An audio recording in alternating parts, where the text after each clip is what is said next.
Et en septembre, au Théâtre du Temple, vous pouvez applaudir Alex Lutz.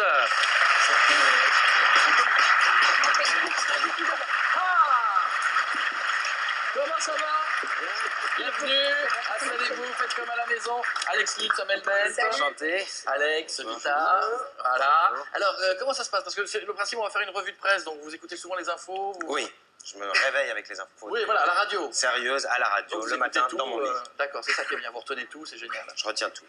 Vous n'endormez jamais entre deux Je trucs. ne m'endors jamais entre deux. Alex le mentaliste. Non, mais, parce que souvent, le problème, c'est que si vous vous rendormez entre deux infos... Ça m'arrive de temps en temps, mais généralement, je me souviens à peu près de l'essentiel. Mais il faudrait pas que, pardon, il faudrait pas que ça soit arrivé là, parce que si vous êtes endormi entre deux infos, ça peut être le bordel. Non, non, mais vous inquiétez pas. Ok, super. La revue de presse et les news qu'a retenu Alex Lutz dans l'actu. J'espère que c'est pas arrivé.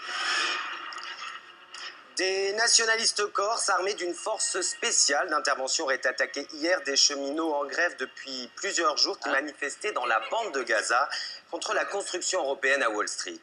Dans les principales capitales partenaires d'une Pologne qui décidément ne jouera pas au loto cette année, c'est la consternation avec une seule question qui demeure ici. Pourquoi ?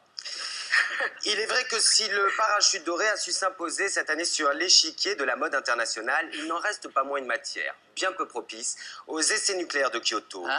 Partout, on évoque déjà un véritable bouleversement aquatique dans l'ordre établi d'une diplomatie à double vitesse.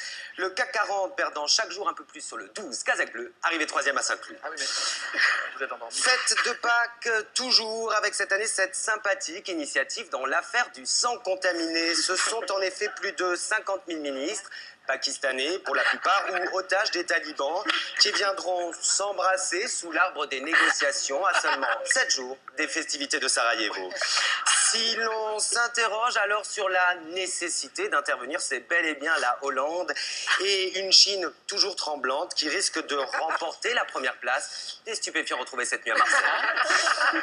Justice maintenant avec cette triple enquête menée à Melun par le juge des tutelles et son orchestre.